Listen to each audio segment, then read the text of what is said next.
Well, hello there, Year 2. Welcome for the last instalment of Charlie and the Chocolate Factory. Chapter 28, Only Charlie Left. Which room shall it be next, Mr. Wonka said as he darted away and turned into the lift. Come on, hurry up, we must get going. And how many children are there left now?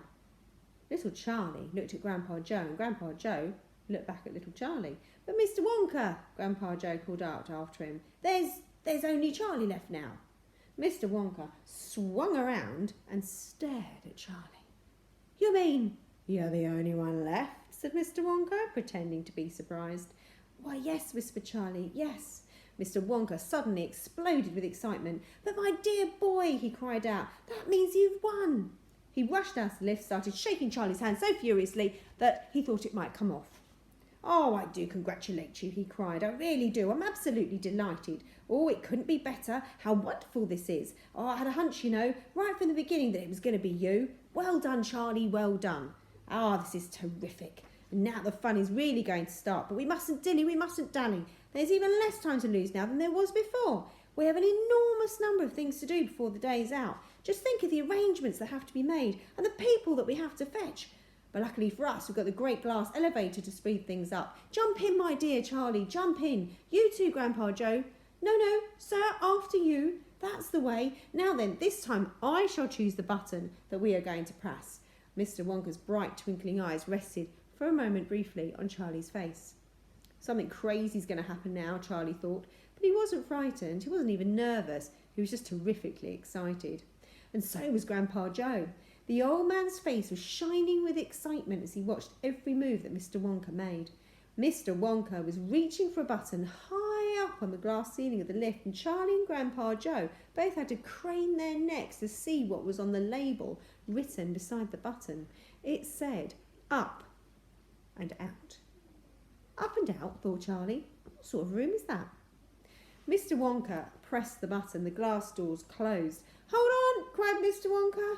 Then, wham, the lift shot straight up like a rocket. Yippee, shouted Grandpa Joe. Charlie was clinging onto Grandpa Joe's legs, and Mr. Wonka was holding onto a strap from the ceiling, and up they went. Up, straight up this time, with no twistings or turnings, and Charlie could hear the whistling of the air outside as the lift went faster and faster. Yippee, shouted Grandpa Joe again. Yippee, here we go. Faster, cried Mr. Wonka, banging the wall of the lift with his hand. Faster, faster. If we don't go any faster than this, we shall never get through. There's Mr. Wonka, shaking Charlie's hand furiously. Through what? Shouted Grandpa Joe. What have we got to get through? Aha, cried Mr. Wonka. You wait and see. I've been longing to press this button for years, but I've never done it until now. I was tempted many times. Oh, yes, I was tempted. But I couldn't bear the thought of making a great big hole in the roof of the factory. Here we go, boys. Up and out.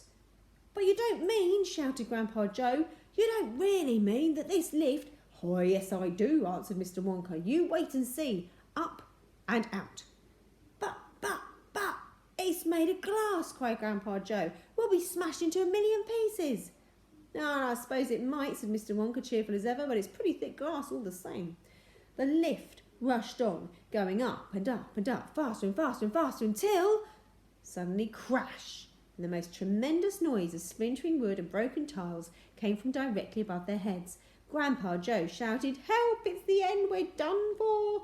And Mr. Wonka said, no, we're not way through, we're out.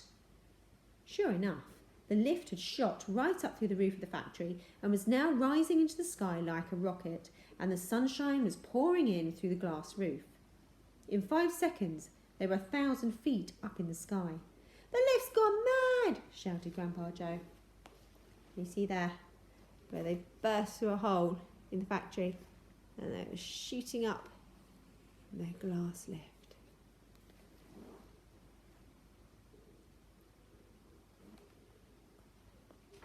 Have no fear, my dear sir, said Mr. Wonka calmly, and he pressed another button.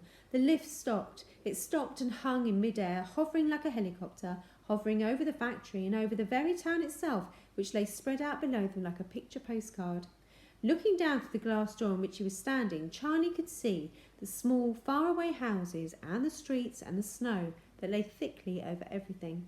It was an eerie and frightening feeling to be standing on clear glass high up in the sky.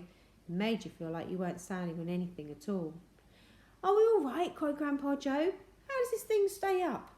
"Sugar power," said Mr. Wonka. 1,000,000 sugar power. "Why, look," he said, looking down. "There go the other children. They're going home." Chapter 29. The other children go home. "Oh, we must go down and take a look at our little friends before we do anything else," said Mr. Wonka. He pressed a different button and the lift dropped lower and lower, and soon it was hovering just above the entrance gates of the factory. Looking down now, Charlie could see the children and their parents standing in a little group just inside the gates. "I can only see 3, he said. "Who's missing?"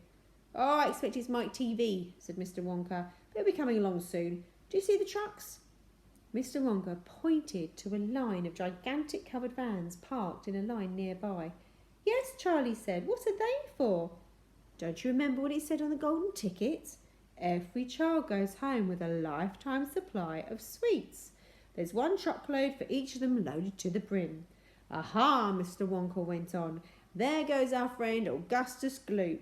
Do you see him? He's getting into the first truck with his mother and father." "Do you mean he's really all right?" said Charlie, astonished. "Even after going up that awful pipe?" "He's very much all right," said Mr. Wonka. "He's changed," said Grandpa Joe, peering down through the glass wall of the elevator. "He used to be fat. Now he's thin as a straw." "Of course he's changed," said Mr. Wonka, laughing. "He got squeezed in the pipe. Don't you remember? And look, there goes Violet Beauregard, the great gum chewer. Ah, it seems as if they managed to dejuice her after all. I am glad. And how healthy she looks. Much better than before." "But she's purple in the face," said Grandpa Joe. "So she is," said Mr. Wonka. "Oh, well, there's nothing we can do about that." "Good gracious," said Charlie. "Look at poor Veruca Salt and Mr. Salt and Mrs. Salt. They're simply covered with rubbish." "And here comes Mike TV," said Grandpa Joe. "Good heavens, what have they done to him? He's about 10 foot tall and thin as a wire." "They've overstretched him on the gum stretching machine," said Mr. Wonka. "How very careless." "But how dreadful for him," cried Charlie. "Nonsense," said Mr. Wonka. "He's very lucky. Every basketball team in the country will be trying to get at him. But now," he added, "it's time we left these 4 silly children. I have something very important to talk to you about, my dear Charlie." Mr. Wonka pressed another button and the lift swung upwards into the sky. Here you can see all the children. There's Veruca Salt covered in rubbish with her parents. There's Violet Beauregard. There's Augustus. And there's Mike TV. Chapter 30. Charlie's Chocolate Factory. The great glass lift was now hovering high over the town, and inside the lift stood Mr. Wonka, Grandpa Joe, and little Charlie. "How I love my chocolate factory," said Mr. Wonka, gazing down. Then he paused and he turned around and looked at Charlie with the most serious expression on his face. "Do you love it too, Charlie?" he asked. "Ah, yes," cried Charlie. "I think it's the most wonderful place in the whole wide world." "I'm very pleased to hear you say that," said Mr. Wonka, looking more serious than ever. He went on, staring at Charlie. "Yes," he said, "I'm very pleased indeed to hear you say that. And now I shall tell you why." Mr. Wonka cocked his head to one side, and all at once the tiny twinkling wrinkles of a smile appeared around the corners of his eyes, and he said, "You see, my boy, I've decided to make you a present of the whole place. As soon as you are old enough to run it, the entire factory will be yours." Charlie stared at Mr. Wonka. Grandpa Joe opened his mouth to speak, but no words came out. "It's quite true," said Mr. Wonka, smiling broadly now. "I really am giving it to you. That's all right, isn't it?" "Giving it to him?" gasped Grandpa Joe. "You must be joking." "Well, I'm not joking, sir. I'm deadly serious." But why should you give your factory to little Charlie?" "Listen," Mr. Wonka said. "I'm an old man. I'm much older than you think. I can't go on forever. I've got no children of my own, no family at all. So who's going to run the factory when I get too old to do it myself? Someone's got to keep it going, and if only for the sake of the Oompa Loompas. Mind you, there are thousands of clever men who would give anything for a chance to come in and take over from me, but I don't want that sort of person. I don't want a grown-up person at all. A grown-up won't listen to me, he won't learn, he'll try to do everything his own way and not mine. So I have to have a child. I want a good, sensible, loving child, one to whom I can tell all my most precious sweet-making secrets whilst I'm still alive. So that's why you sent out the golden ticket, cried Charlie. Exactly, said Mr. Wonka. I decided to invite 5 children to the factory, and the one I like best at the end of the day would be the winner. But, Mr. Wonka, stammered Grandpa Joe, do you really and truly mean you're giving the whole of this enormous factory to little Charlie? There's no time for arguments, cried Mr. Wonka. We must go at once and fetch the rest of the family, Charlie's father and his mother and everyone else that's around. They can all live in the factory from now on. They can all help to run it until Charlie is old enough to do it by himself. Where do you live, Charlie?